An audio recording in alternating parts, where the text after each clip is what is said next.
Clark Kent had been gone for 5 long years, and it felt good to be back in the buzzing offices of the Daily Planet newspaper with all his friends. Hey, Jimmy. He had missed Lois Lane most of all. She was away covering a story about the Space Shuttle Explorer and would be flying in the jet attached to it. He sighed as he remembered what his colleagues had told him. She had a boyfriend now, Richard, and a son named Jason. Far away in the North Pole, Lex Luthor smiled as his luxury yacht sliced through the Arctic waves. The Gertrude dropped anchor, and they finished their journey on foot. Through swirling snow clouds, Luthor saw an enormous glistening structure. It was Superman's Refuge, his fortress of solitude. Luthor and his gang explored inside until he spotted a glowing console. Smiling, he removed all of the crystals, Superman's last tie to his heritage. Luthor set off back to the Vanderwerth mansion. The estate was his, as he had confused Gertrude Vanderwerth on her deathbed and tricked her into making him the sole heir of her fortune. Luthor pulled the master crystal from his pocket. It's like a seed. All it needs is water, he explained to his gang. Stanford, the scientist, scraped off a sliver from the crystal and dropped it into the lake in the middle of a large model of Metropolis. Everyone gasped as the room was plunged into darkness. High above the earth, Lois felt the Explorer lurch as the crystal caused a power failure over the whole of Metropolis. Then the plane gave an enormous jolt. We have a malfunction, came the worried pilot's voice. The jet and piggybacked shuttle shot upward as the shuttle's boosters fired with the jet still attached. Aviation disaster of the century, Lois muttered angrily as the plane hurled upward. And I won't be around to write the story. She looked out of the window and gasped. She couldn't believe her eyes as a blue and red blur sped past. Superman was back. Superman detached the shuttle and the jet in the air and then led the jet back to the ground. The passengers were overjoyed, yet Superman felt alone. He had acted to save Lois, but she had Richard to look after her now. Then he remembered his father's voice saying that he was sent to Earth to help mankind. Superman focused his super hearing and then rushed to the Daily Planet. The huge globe was crashing from the top of the building, and he caught it just in time. As he lowered it onto the ground, he knew he owed it to his father to help the people of Earth.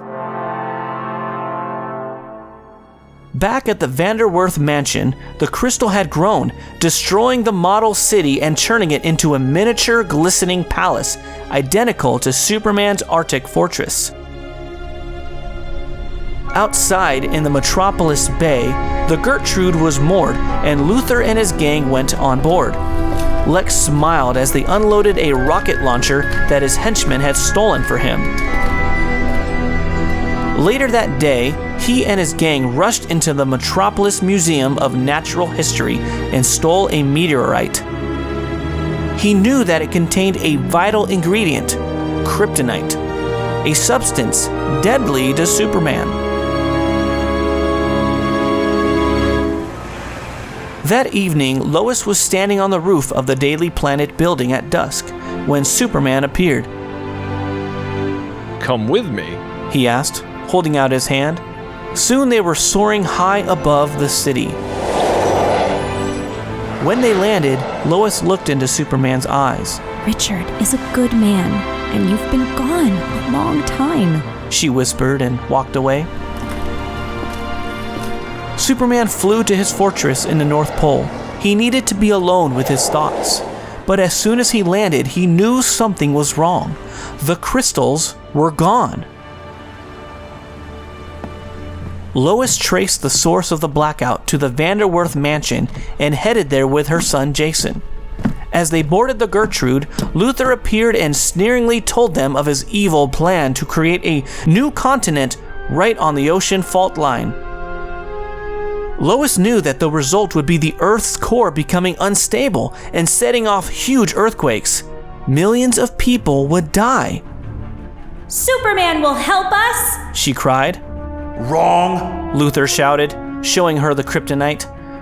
Horrified, Lois faxed an SOS to the Daily Planet as Jason distracted the guard. Outside, they heard a loud boom. The crystal and kryptonite had been launched. When Lois's fax arrived at the Daily Planet, Richard was terrified for her and his son's safety. He set off to find them in his seaplane. Clark was also worried about Lois and jumped into the elevator shaft. A moment later, he soared high into the sky as Superman. With his super hearing, he heard the terrible sound of the seabed deep below splitting open. There was little time.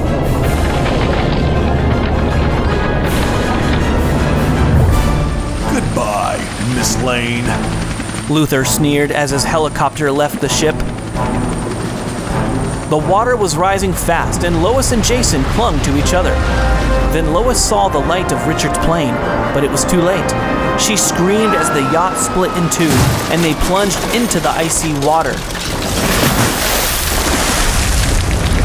Seconds later, Superman lifted Lois and Jason up in his arms. When Lois, Richard, and Jason were safe, Superman flew over the crystal landscape until he found Luthor. He tried to stop him, but found to his horror that he was weak and unable to fight. Luthor smiled. Kryptonite poisons everything, he said. He took a shard from his pocket, and laughing, he stabbed Superman in the back with it. Stunned, Superman managed to hurl himself from the crystal island into the sea. But he was growing weaker and struggled in the rolling waves, gasping for air. He fought to stay conscious as the kryptonite sucked the life from his body. He had to catch Lex Luthor and stop him from creating a crystal continent ruled by greed and hatred. Suddenly, Lois appeared in front of him in the seaplane and dragged him out of the icy water. She saw the shard and wrenched it out. Superman felt his strength return and jumped to his feet. He had to find Lex Luthor. He turned for a moment. Goodbye, Lois, he said as their eyes met. He jumped from the plane. Then, re-energized by the sun, he plunged down to the ocean floor, using heat vision to melt the rock. He dived into the Earth's crust and dislodged the continent. Lifting it above his head, Superman began to rise. He broke the surface of the water and carried on flying up until he hurled the continent into space. There it would drift for many years, carrying the last of Krypton's crystals. Superman plunged back down to Earth, landing with a massive explosion in Centennial Park. He lay there and closed his eyes, exhausted. A while later, when his energy was restored, he flew over Metropolis. There was a lot to fix. He had saved the city, and in doing so, he finally understood that belonging wasn't a matter of where you came from. It was being loved and accepted by the people around you. And even though he had lost Lois, he knew that in time he would be happy, now that he had come home.